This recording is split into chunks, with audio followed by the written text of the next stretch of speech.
या तो मैं 35 साल की उम्र में एक मिलियनेयर बनूंगा या मैं इस शहर की सबसे ऊंची बिल्डिंग से छलांग लगा के मर जाऊंगा। ऐसा कहा था वॉरेन बफेट ने जब वो बहुत छोटे थे।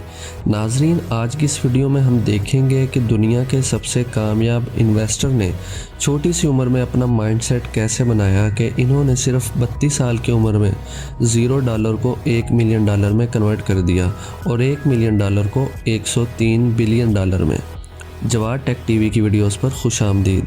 वॉरेन बफेट 30 अगस्त 1930 को अमेरिका की रियासत ओमाहा में पैदा हुए। वॉरेन बफेट के वालिद हावर्ड बफेट एक स्टॉक ब्रोकर थे और कांग्रेस के रुकन भी रहे। इनकी मां एक हाउसवाइफ थी। वॉरेन बफेट ने अपने माँ बाप गरीबी में जीते देखे थे।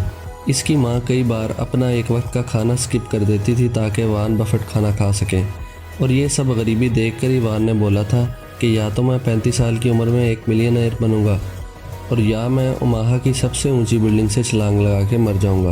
बचपन से ही वॉरेन मैथ और नंबर्स के साथ बहुत अच्छे थे। वो हर चीज़ में एक पैटर्न ढूंढ लेते थे।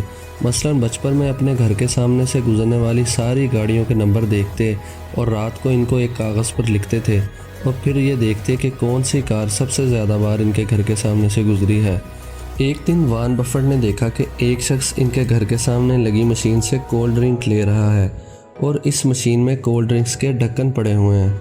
वॉरेन बफेट ने हफ्तों तक वो सारे ढक्कन उठाए और जमा किए और फिर ये पता चलाया कि लोग सबसे ज़्यादा कौन सी कोल्ड ड्रिंक पीते हैं और इस नतीजे पर पहुंचे कि लोग सबसे ज़्यादा कोका कोला पीते हैं। और फिर काफ़ी सालों बाद अपने इसी लालच की वजह से अपने इन्वेस्टिंग करियर में उन्होंने कोका कोला के 10% के करीब शेयर ख़रीद लिए थे, जो इनकी अब तक की सबसे कामयाब इन्वेस्टमेंटों में से एक है।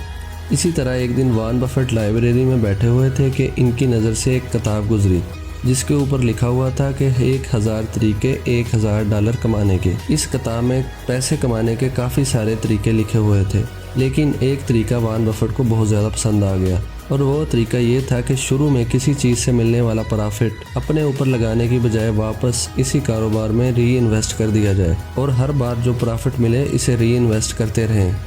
इस तरीके को मद्देनज़र रखते हुए वॉरेन बफेट ने वेट मशीन के बारे में सोचा और फिर वो यहाँ तक कैलकुलेट करने लग गए कि अगर दुनिया का हर इंसान इनकी बनाई हुई वेट मशीन ख़रीदता है तो उन्हें इस वक्त तक पहुँचने में कितना टाइम लग सकता है। वॉरेन बफेट ने 18 साल के होने तक अपने बचपन में मैगज़ीन बेचे, च्युइंगम बेची, कोका कोला बेची।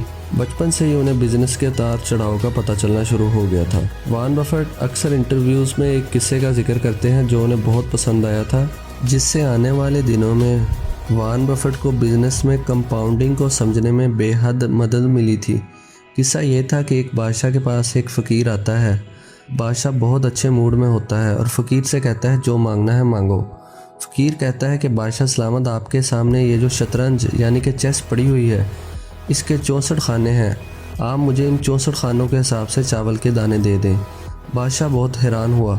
उसने फ़कीर से तफसील पूछी तो फ़कीर ने कहा कि आप शतरंज के पहले खाने में एक चावल का दाना रख दें, इसके बाद दूसरे खाने में चावल के दाने डबल कर दें, फिर तीसरे खाने में दूसरे खाने के हिसाब से चावल डबल कर दें।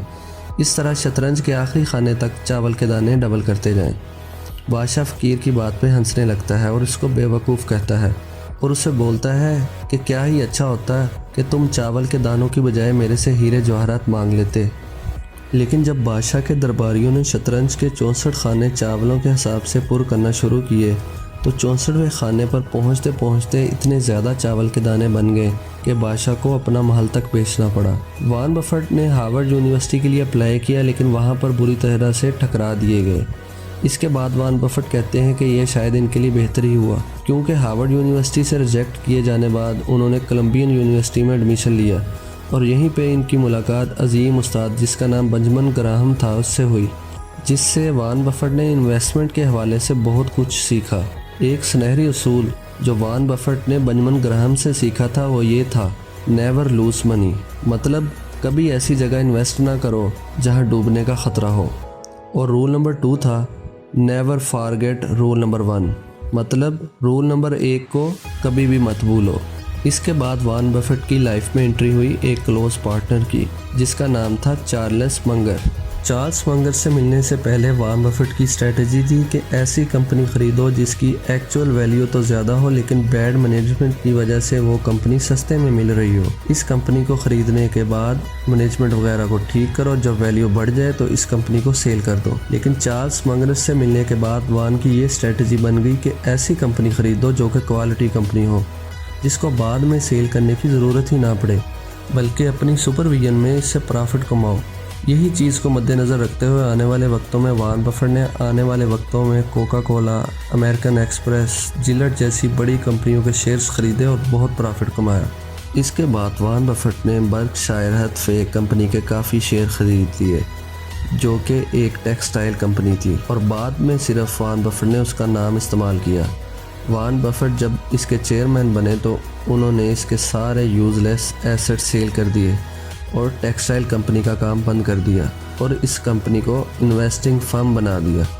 वॉरेन बफेट की नेटवर्थ 2020 में तकरीबन 103 अरब डॉलर थी। सन 2000 से लेकर अब तक वॉरेन बफेट तकरीबन 46 अरब डॉलर के करीब दौलत फलाही कामों में लगा चुके हैं। उन्होंने पहला स्टॉक 11 साल की उम्र में ख़रीदा था। इनकी दौलत का 99% हिस्सा बर्कशायर हैथवे से जुड़ा हुआ है, जो कि डेयरी क्वीन, जीको, ड्यूरासेल, बैंक ऑफ अमेरिका और जिलेट वगैरह को ओन करती है। वॉरेन बफेट को इस सदी का सबसे बड़ा इन्वेस्टर के नाम से जाना जाता है, लेकिन इतनी दौलत होने के बावजूद वॉरेन बफेट आज भी अपने 1958 के ख़रीदे हुए मकान में रहते हैं, जो कि उन्होंने तकरीबन $31,500 में ख़रीदा था। आज के दौर में इन्फ्लेशन एडजस्ट करके अगर इसकी मालियत का अंदाज़ा लगाया जाए तो ये तकरीबन $6,76,700 के करीब बनते हैं। वॉरेन बफेट इस मकान को अपनी तीसरी बेस्ट इन्वेस्टमेंट करार देते हैं। 1971 में वॉरेन बफेट ने छुट्टियां गुजारने के लिए लगोना बीच, कैलिफोर्निया पर एक रिजॉर्ट $1,50,000 में ख़रीदा था। 47 साल बाद उन्होंने ये रिजॉर्ट $7.5 मिलियन में फ़रोख्त कर दिया। वॉरेन बफेट के इस्तेमाल में जो कारें हैं वो भी इनके घर की तरह सादा हैं। इनके ज़ेरे इस्तेमाल 2 कैडिलैक XTS हैं, जिसकी टोटल प्राइस $80,000 के करीब बनती है। वॉरेन बफेट 21वीं सदी में होने के बावजूद आज भी एक फ्लिप फ़ोन इस्तेमाल करते हैं। हालांकि वॉरेन बफेट एप्पल कंपनी के बड़े स्टॉक होल्डर्स में से एक है। उम्मीद है दोस्तों आपको ये वीडियो पसंद आई होगी। मज़ीद ऐसी इन्फॉर्मेटिव वीडियोस देखने के लिए जो टेक टीवी को लाजमी सब्सक्राइब करें। वीडियो देखने का बहुत शुक्रिया। अल्लाह हाफिज़।